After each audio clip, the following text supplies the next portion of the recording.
Howdy folks, welcome to another beautiful afternoon out here in West Vancouver. It is properly summer now, we can feel the heat, it's getting hot and there's not a wind that blows, but you know, it's fun. Any which way, so today I want to talk about grants and like funds that the Canadian government gives you. Just basically because next week there's another little gift from the Canadian government to all Canadians. Well, all Canadians that earn less than a certain amount of money per year.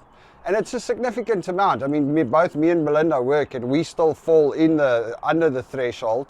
And we are getting, based on our children, we're getting something like $450 or $440 as a once-off payment. And it's I can't remember what they call it, inflation relief payment or something like that, because they were saying, oh, well, inflation is going up, the prices of everything is getting more expensive, so we are going to give everybody in Canada a once-off gift to help them out with it. So that's coming through next week on the 5th of July. Not that I think it's the best way to deal with inflation, because I mean, the only thing that happens is if you put more money into the pot, then inflation just goes up. But any which way, we're not going to argue that. It's nice to have a little windfall from the Canadian government again. But that's not the only one, you know. That payment comes with our GST refund, because if you earn less than a certain amount, and like I said, it's not an insignificant amount, you get a GST refund also regularly. I haven't figured out how that works. Every now and again, you just get these random checks from the Canadian government, which is great.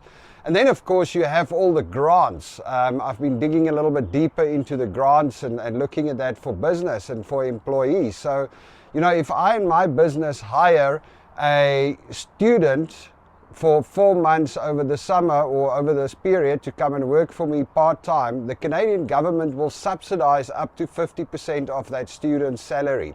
If I hire a youth, so somebody under the age of 29 and under, so under the age of 30, in a technical job, but it's a very broad, so in other digital, if they capture stuff or they do advertising or anything, the Canadian government will subsidize between 50 and 70% of that person's salary. If I hire a new immigrant, that's an interesting one that I bet a lot of people didn't know about, because I didn't know about that. If a company hires a new immigrant, so in other words, somebody that's just got their PR or just got their citizenship and they didn't have a job and they come and work for you right now, then the Canadian government will subsidize up to 50% of that person's salary as well. Now, there are certain timelines around it. So I think they do it 4 months at a time, but you can, for some of these programs, apply for 2 sets of 4 months or 3 sets of 4 months. For some of them, it's only a once-off 4 months that you can do that. But hey, it's free money. Well, I know what some of you are going to say. It's not free money, it's your tax money. Which is true, but I mean, if I'm paying my taxes, I might as well take some of my taxes back, if, you know, that's the situation. Also, the other thing is, it's probably money that they just print. So anyway. But yeah, it is really cool. That one thing about Canada is that the government does support business, it does support people. I think I read the other day that there's every year the Canadian government budgets about $6 billion for grants. Now, if you work out that there's 40 million people in Canada, that works out to about, what's it, $1,500 per person. Is it 1,500? Hang on a second. I'm going to have to come back to you. All right, so correction, that is $150 per capita for every person in Canada. But then again, of course, not every person in Canada is going to claim that. So there's a lot of grants and there's a lot of money around. If you can figure out how to get to it, because it's not that simple. You need to write the grants and you need to know when to apply, and they've got all these deadlines. I mean, we were looking at some publishing grants, and then of course the problem is they all closed on the 21st of January, so the next time we can apply is only next year. There's some digital marketing grants, there's some there's a lot of grants available in Canada. But it does sound easier than it is. So there's actually a whole business of grant writers. Ever since I started looking into grants, I'm getting all of these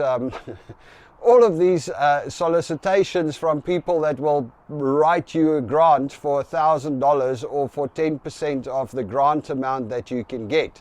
But hey, it still is cool. I mean, there's not only business grants, there's also personal grants. If you're going to go buy a property, they help you out. If you start a new business, they help you out. If your house is not properly sealed or not properly insulated, and it's an old house, there are grants that you can apply for, and the government come and have a look. They go, oh, well, your house is not properly insulated, and they move in and they fix it up for you, and they pay for it. So that is a very interesting thing to look into. If you are in Canada and you are a resident and you own a business here, definitely start researching grants. Anyway, that's it from me for today. Cheers, folks.